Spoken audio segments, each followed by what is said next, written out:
bienvenue chez moi. Oui, alors moi c'est Farah, j'ai 26 ans, je suis à mon compte, je suis consultante en stratégie digitale, experte SEO, fondatrice de La Minerie, future marque de vêtements à venir pour sorcières, du coup sorcière à mes heures perdues aussi. Et ça commence à faire beaucoup, hein. Et digital nomade depuis le début de ma carrière en fait, ça fait 5-6 ans à peu près. Donc je travaille de n'importe où dans le monde et de chez moi. Bref petite, c'est assez proche de la vie que j'ai maintenant. J'ai toujours eu ce côté un peu business. Quand j'étais petite, je me visualisais, c'était vraiment pour le coup visualisation créatrice, hein, je pense que c'est un terme que vous devez connaître peut-être. Vous voyez en train d'avoir plein de rendez-vous clients, le tailleur, pantalon, etc., etc. Je me projetais. J'ai toujours eu beaucoup de facilité à faire ça et ça m'a beaucoup aidé à faire jouer la loi de l'attraction.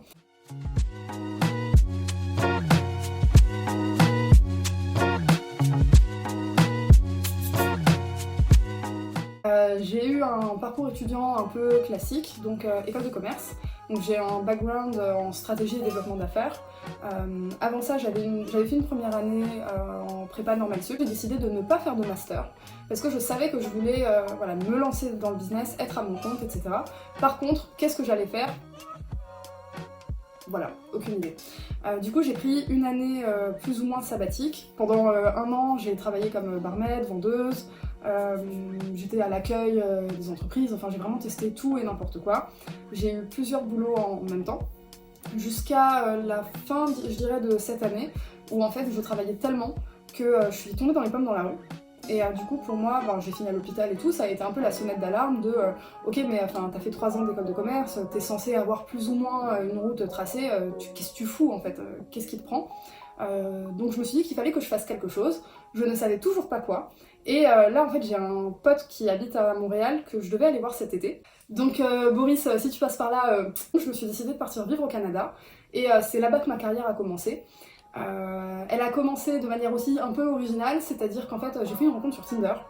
J'avais installé Tinder pour rencontrer des gens là-bas. Et en fait, on avait à peu près le même métier. Lui, il avait plus d'expérience, il avait monté sa start-up, etc. J'ai travaillé avec lui 4 à 6 mois à peu près. J'ai démarré dans le marketing digital comme ça. Mon métier vraiment aujourd'hui, donc expert SEO pour faire court, je l'ai appris sur le tas. Donc j'ai commencé à bosser dans le digital avec lui pour les réseaux sociaux. Au bout de 4 à 6 mois, j'ai été démarchée par quelqu'un d'autre. Puis je suis restée à mon compte et ça fait pas loin de 5 ans, ouais. Donc voilà, ça a commencé comme ça. Après, je suis rentrée en France. J'ai continué à bosser avec ce client canadien. C'était assez cool parce que du coup, d'un coup, j'ai été à l'international. J'avais un client canadien. Il y avait une partie de la boîte qui était en Californie. J'avais une équipe à gérer qui était dans 5 pays différents. J'avais genre 6 mois d'expérience de toute ma carrière. C'était n'importe quoi. Donc ça a commencé comme ça. Ensuite, en France, j'ai bossé avec d'autres agences, etc. Et là, ça fait 1 an que je me suis mise complètement à mon compte. Alors, il y a des hauts et des bas. Ça m'a pris quelques années pour me stabiliser. Je dirais que ça fait vraiment 6 mois que je gère bien. Parce que, en plus, moi j'ai eu des épisodes de dépression, j'ai eu des problèmes de santé, j'ai eu des déménagements, des trucs, enfin c'était vraiment pas facile. Sans compter le côté financier où d'un coup on gagne beaucoup, après on gagne rien du tout, et puis on regagne beaucoup, et puis on regagne rien du tout, et ça recommence encore et encore et encore. Donc faut apprendre à gérer sa trésorerie, faut apprendre à mettre son ego de côté aussi, faut apprendre surtout à se détacher de son métier. C'est quelque chose que j'avais du mal à faire au début parce que je suis quelqu'un de super passionné, et en fait quand mon business n'allait pas, je me disais il y a un problème avec moi. Je ne vais pas bien, il y a quelque chose que je ne fais pas bien, je ne mérite pas ce que je fais, je n'apporte pas de valeur à mes clients, je n'ai pas de valeur, enfin ça devient vraiment ultra profond. Et j'avais beaucoup de mal à mettre de la distance par rapport à ça. En plus, comme je l'ai dit, je suis digital nomade et du coup je travaille toute seule. Donc je travaille seule toute l'année, mes clients je les vois quasiment pas. Donc si on se construit pas une force mentale, on peut vite se faire attraper par ça, et du coup ça m'est arrivé à plusieurs reprises sur les années passées. Et en fait à chaque fois que je tombais, j'apprenais quelque chose qui me permettait de remonter encore, et après je retombais, mais ce que j'avais appris avant je l'avais pas oublié, et j'apprenais encore autre chose, et ainsi de suite. Ce qui fait qu'en réalité, On monte, on descend, on remonte mais on monte un peu plus haut, on descend mais un peu moins, et puis ainsi de suite. Et là je dirais que ça fait 6 mois que vraiment... d'ailleurs ça fait 6 mois que j'ai lancé mon site web, mon blog, c'est pas pour rien, hein, c'est parce que j'estime avoir atteint une certaine maturité où voilà, je peux vraiment commencer à transmettre, et transmettre je dirais dans l'authenticité aussi, plutôt que de dire achetez ma formation, vous allez devenir super riche, tu vois. C'est pas ça, je veux vraiment partager la réalité de l'entrepreneuriat. Oui, on peut accomplir de très belles choses, c'est le principe de l'entrepreneuriat de toute façon, il faut dire les choses, hein, mais il n'y a pas que ça quoi, donc faut partager tout, même les problèmes de procrastination, de gestion du temps, l'anxiété. J'ai développé de l'anxiété après m'être mise à mon compte, chose que j'avais jamais connue avant. Après je me suis fait aider aussi, j'ai fait quelques mois de thérapie. Ça m'a beaucoup aidé. C'était surtout, je dirais, thérapie slash coaching. Ça m'a donné des clés en fait pour me gérer. Surtout apprendre à faire les choses. C'est-à-dire ne pas être tout le temps dans l'ambition et dans le futur, chose que je faisais beaucoup avant, mais être vraiment dans le moment présent. Là, il faut faire les choses, il faut faire le taf. Arrête de rêvasser, assieds-toi et bosse. Lance-toi, même si t'as peur, fais-le. Moi, ça m'a fait flipper de lancer mon site, ça m'a fait flipper de lancer mon premier article. J'ai encore des peurs à vaincre, hein, je suis comme tout le monde. Mais ça se fait petit à petit. Et voilà, juste mettre de la distance entre son boulot et qui on est. C'est très dur si vous êtes consultant, à votre compte, indépendant. En plus, si comme moi, vous faites du personal branding, enfin moi mon site c'est Think with Farah en fait. Donc il y a ma grosse tête en plein sur mon site. Ça peut être dur de mettre de la distance, mais c'est vraiment important. Ah, le côté sorcière. Enfin, j'ai un peu eu un éveil spirituel d'un coup. Donc déjà j'ai beaucoup d'amis qui sont dans ce milieu, des amis filles en l'occurrence, ça m'a permis de développer le côté féminin sacré aussi que j'avais pas forcément avant. J'ai fait des cercles chamaniques, mais des choses vraiment pour le coup spirituelles, dans la terre quoi, des cercles de femmes etc. Donc ça m'a beaucoup aidé à rester ancrée quand même. J'ai commencé à méditer à ce moment-là également. Je partais en voyage dans l'astral, donc j'ai vraiment expérimenté beaucoup de choses. J'ai découvert certains dons chez moi aussi. J'utilise le pendule, je tire les cartes, je suis en contact avec les âmes, je suis passeuse d'âme. Donc voilà, j'ai tout un côté très spirituel à côté de mon métier. Et je pense que sans ça, je pourrais pas faire mon métier correctement. Parce que du coup j'ai le côté très ancré dans la terre, énergie tellurique, etc. Avec mon métier, voilà, c'est business is business, on est dans la matérialité pure et dure. Et j'ai mon côté très spirituel qui m'envoie vraiment dans le cosmique en fait. Ça permet de trouver mon équilibre entre les deux. De toute façon, je peux pas faire une seule chose. Déjà juste en expliquant ce que je faisais comme métier, j'en fais plusieurs. Donc je suis pas capable de m'enfermer dans des cases, dans des codes, ça me correspond pas. Ensuite j'ai une partie que j'ai développée vraiment seule. Tout le côté passeuse d'âme, etc. Enfin voilà, moi j'entre en contact avec les âmes assez facilement, mais pareil c'est par période. En fait je ne cherche pas à provoquer ça, je le fais jamais. Je pense que c'est pour ça aussi que je le pratique assez facilement et sans peur et sans crainte, c'est que je ne cherche pas à aller vers ça. J'attends que ça vienne et je suis vraiment simplement un récepteur et un réceptacle. Puis il y a des périodes, comme en ce moment par exemple, où je suis très concentrée sur mon travail, je n'ai pas ces connexions-là. Et toujours dans le lâcher prise, plutôt que de me dire j'ai perdu le truc ou c'est peut-être pas pour moi ou alors c'était peut-être dans ma tête, etc. Je me dis simplement que c'est une période. Je me suis un peu rapprochée du monde réel et une fois que j'aurai vraiment renforcé mon ancrage ici, mon lien au matériel, au travail, le côté indépendant, authentique et tout, mais là je pense que je pourrais me reconnecter à nouveau à ces énergies-là. Je suis très intéressée par l'astrologie, par exemple. Je sais pas si vous me suivez sur Twitter, mais vous devez me voir parler d'astrologie un peu souvent. Donc l'astrologie, j'ai étudié aussi la naturopathie. Donc on n'est pas vraiment dans la spiritualité, mais c'est juste le rapport au corps, à la nature. Pareil au niveau de la nourriture, je suis végane, je m'intéresse à la permaculture. C'est vraiment cette espèce de monde alternatif que je trouve beaucoup plus sain. Et pour moi l'éveil spirituel en fait partie et on ne peut pas en fait réussir sans ça. Ne serait-ce qu'en termes de valeurs humaines, moi je suis intimement persuadée qu'on peut réussir dans la vie avec une éthique profonde et réelle. Je dirais même plus loin, c'est que pour moi on ne peut pas réussir sans ça en fait. C'est le principe de la loi de l'attraction aussi. La loi de l'attraction, vous pouvez l'appliquer à tous les niveaux de votre vie, que ce soit dans le travail, dans les études, dans les relations, sur votre propre travail personnel également. Si vous avez envie de développer quelque chose en vous, vous pouvez jouer avec la loi de l'attraction. La loi de l'attraction, c'est simplement visualiser ce que vous voulez créer dans votre vie, mais le visualiser comme si vous l'aviez déjà. C'est ça en fait le secret. vous visualisez comme si vous l'avez déjà, parce que si vous envoyez le message « je veux, je veux, je veux », en fait, vous envoyez à l'univers le message comme quoi vous êtes en manque de quelque chose. Sauf que l'univers n'a pas l'esprit critique de se dire « elle est en manque donc elle veut ». L'univers va juste se dire « elle manque de ça, elle va manquer de ça, c'est tout ». Donc il y a une espèce de petit shift à avoir par rapport à ça. Et je sais que moi ça m'a beaucoup aidé et j'ai un rituel que je fais assez souvent. C'est à chaque nouvelle lune, je prends une feuille et j'écris 8 à 10 choses que je veux manifester dans ma vie. Vous l'écrivez vraiment au présent et vous ressentez la chose au moment de l'écrire et ça contribue à la loi de l'attraction.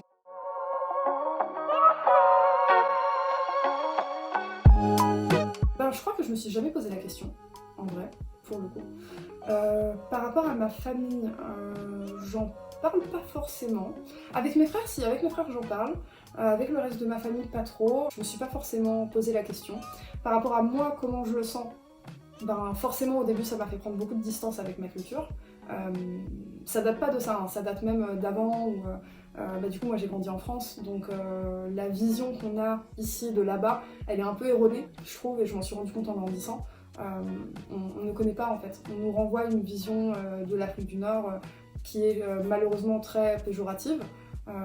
Et puis nous ensuite on grandit ici, et puis il y a les fameuses expressions oh tu es francisé, etc. Donc il y a cette espèce de dualité dans laquelle on grandit. Non, en fait je peux être et tunisienne, et sorcière, et entrepreneur, et ci, et ça.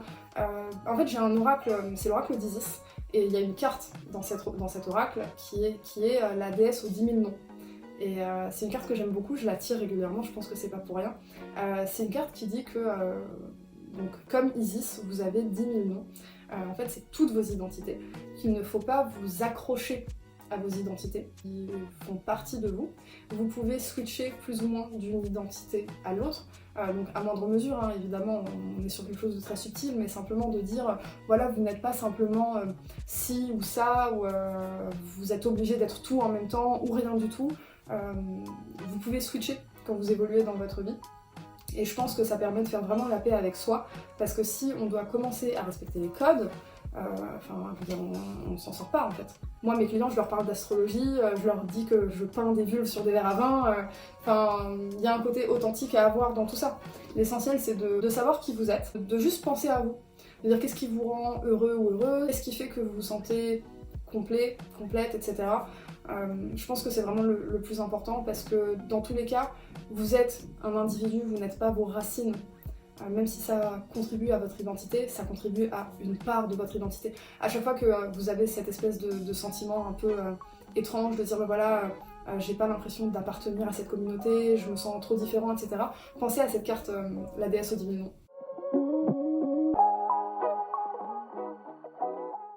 Oui, alors la Moonery Shop, le site e-commerce n'est pas encore lancé malheureusement, j'ai pas grand chose à vous présenter là-dessus, mais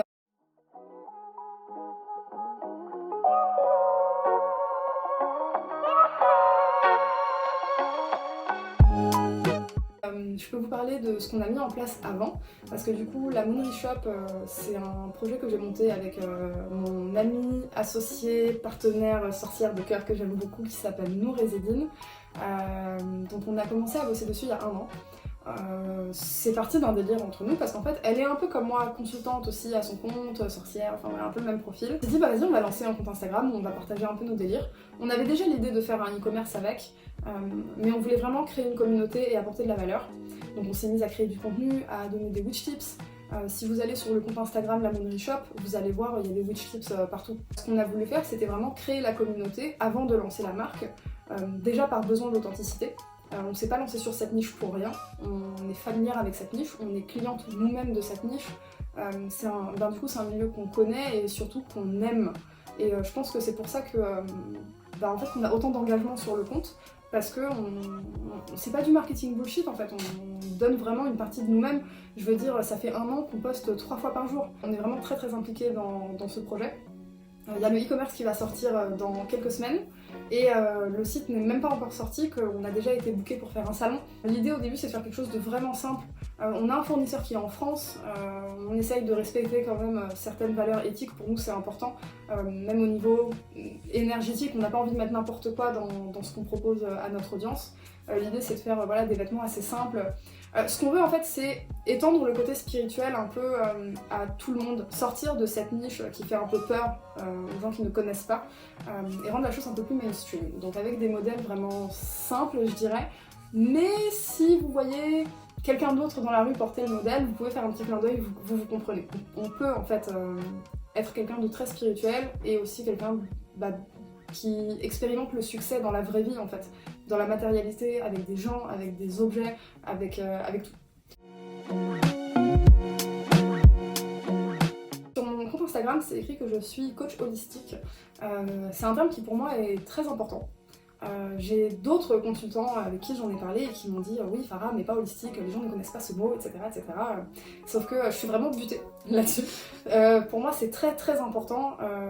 Je vous ai mentionné à un moment que j'avais étudié la naturopathie holistique.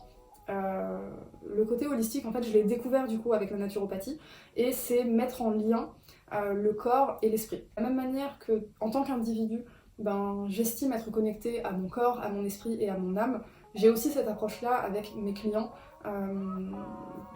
déjà en termes de relations humaines, comme je vous ai dit, moi mes clients je leur parle d'astrologie, etc. Donc il y a vraiment une relation humaine qui se crée au-delà du business. Et ensuite par rapport à leur entreprise à eux, moi du coup je suis consultante en stratégie digitale, donc tout le côté web, technique, etc.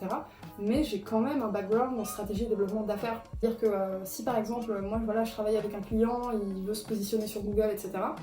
Mais je me rends compte que il y a peut-être quelque chose à travailler sur son positionnement, sur ses prix, sur sa cible client, sur son approche, les valeurs qu'il veut transmettre, etc. Je passe du temps aussi pour ça, pour développer un peu l'entreprise dans son ensemble, et l'entrepreneur ou l'entrepreneuse qui est avec derrière. Le côté holistique, c'est aussi en fait de les faire grandir en même temps que leur business.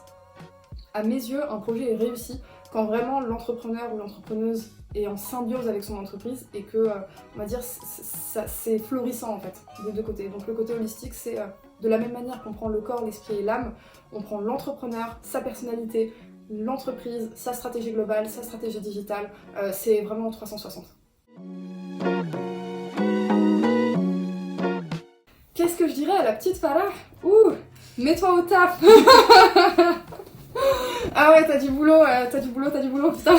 Donc ouais, juste au boulot, t'es sur la bonne voie, crois en toi. Et puis, je dirais si quand même, pense plus à toi.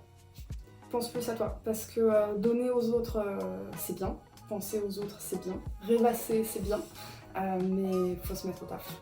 Faut penser à soi, faut être authentique, faut arrêter d'avoir peur de blesser les sentiments des gens aussi. Arrêter de vouloir protéger tout le monde parce que tu te rendras compte que les gens ne cherchent pas à te protéger et ça blesse. Donc voilà, je dirais ça.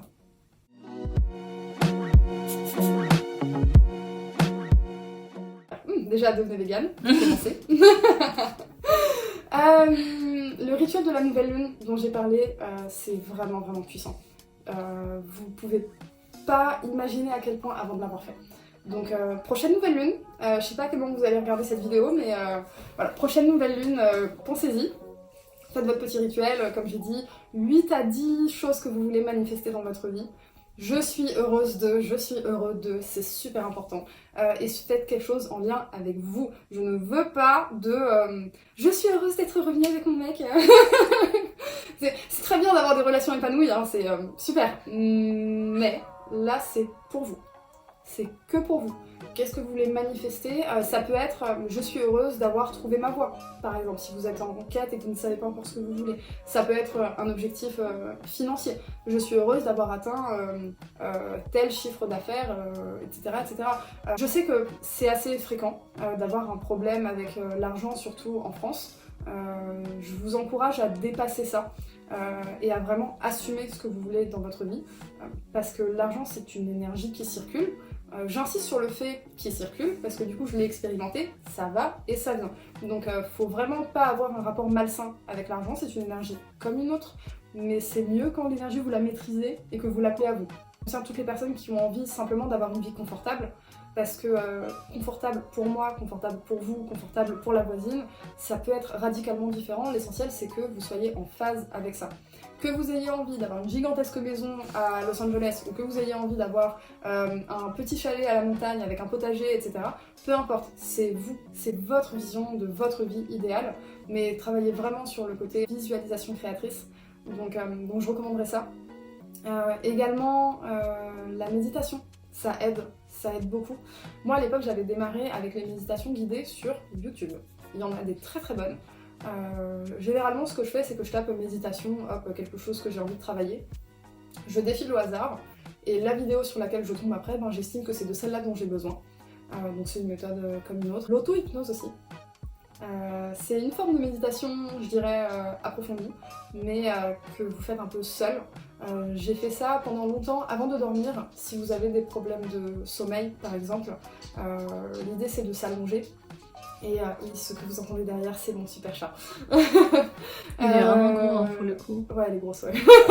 Si jamais vous avez des problèmes à vous endormir ou autre, il faut se mettre du coup allongé et vous faites des grandes respirations ventrales et vous en profitez pour visualiser quelque chose que vous voulez amener dans votre vie. En fait, vous mettez votre intention. L'intention, c'est de visualiser une chose. Vous visualisez cette chose-là, et ensuite c'est simplement un exercice de respiration, en fait, c'est rien d'autre. C'est juste que vous allez sentir votre corps s'alourdir, vous allez peut-être sentir vos yeux partir vers l'arrière, entre guillemets, c'est une sensation simplement d'être lourd, en fait. Je sais pas si vous avez déjà pratiqué l'hypnose, mais la sensation est similaire, sauf que là, vous êtes en pleine conscience de ce que vous faites. Et l'idée, c'est vraiment de développer cette expérience en 5 dimensions de la vie, et faire les choses en pleine conscience, en fait. Donc là, je vais donner des exemples très spirituels, mais ça peut être tout simplement lors d'un dîner avec des amis, vous exprimez les choses que vous ressentez au moment où vous les ressentez. Vous organisez les choses que vous voulez dans votre vie au moment où vous avez envie. Par exemple, vous êtes chez vous, ah bah tiens, j'ai envie d'aller au cinéma. Vous posez pas la question de ah mais quel film je vais voir, oh mais il pleut, ah mais il est tard, ou ah mais je devrais plutôt faire ça, etc. Ayez vraiment cette expérience en 5D en pleine conscience, faites les choses en pleine conscience. Moi, il y a quelque chose que je fais assez régulièrement. J'ai un rapport aux couleurs, je les connecte en fait au chakra, et c'est par rapport à ma façon de m'habiller. Là, par exemple, du coup, je suis en jaune, c'est un peu voulu, et c'est aussi dans ma manière de cuisiner. Je le fais pas toujours en pleine conscience, mais parfois je m'en rends compte. Les aliments que j'utilise, du coup, ont des couleurs, et parfois, j'ai une approche de la cuisine qui est assez monochrome. Parfois je vais aller vers des plats très verts, ou très rouges, ou très orange, et du coup je me rends compte que c'est lié au chakra qui a besoin d'attention. Donc essayez aussi de penser à ces petites choses là. Par exemple, le vert c'est le chakra du cœur. Donc si vous vous rendez compte à un moment que vous mangez beaucoup de pesto, je ne dis pas ça parce que vous ne mangez que des pâtes au pesto en tant qu'étudiant, hein, évidemment, mais si vous avez le côté, voilà, en ce moment j'ai envie de manger du vert tout le temps, posez-vous la question si c'est pas votre chakra du cœur qui a besoin d'un peu d'attention, par exemple. Donc voilà, simplement la conscience de soi, le lâcher prise. Accordez-vous des moments de break aussi, c'est important. Je sais, si mes amis regardent cette vidéo, ils vont crier parce que je ne le fais pas énormément, mais si je le fais en fait. Je le vois évoluer un peu comme là, en fait ça va juste suivre le côté... ça évolue un peu en même temps en fait, parce que comme j'ai dit, ça fait partie de moi, je peux pas me l'enlever. Donc partant de ce principe-là, je me pose pas vraiment la question, j'évolue, donc ça évolue avec moi. Ça prendra la route que ça prendra. C'est un projet qui est très très spirituel malgré tout. On est en train de développer aussi une offre... Pardon, petite alvéra. Intégrer le côté spirituel dans mon travail avec du coup la marque La Moonerie, parler du coup de tirage de tarot, proposer ce genre de choses, etc. Et ensuite, par rapport au consulting, je me vois bien évoluer vers une offre holistique au sens propre du terme, c'est-à-dire continuer d'accompagner des entreprises parce que j'adore ça, mais tendre vers accompagner vraiment des personnes, parce que je pense que j'ai beaucoup à transmettre là-dessus. Mot de fin, abonnez-vous. Abonnez-vous à mon compte Instagram Think with Farah, mon Twitter Think with Farah aussi. J'espère que vous êtes féministe et tout parce que sinon vous n'allez pas aimer. Le compte Instagram La Moonerie Shop, la page Facebook La Moonerie Shop et Think with Farah aussi. N'hésitez pas à y aller, passez sur mon blog, mettez des commentaires, des cœurs partout. Je réponds, j'aime tout le monde, donc voilà.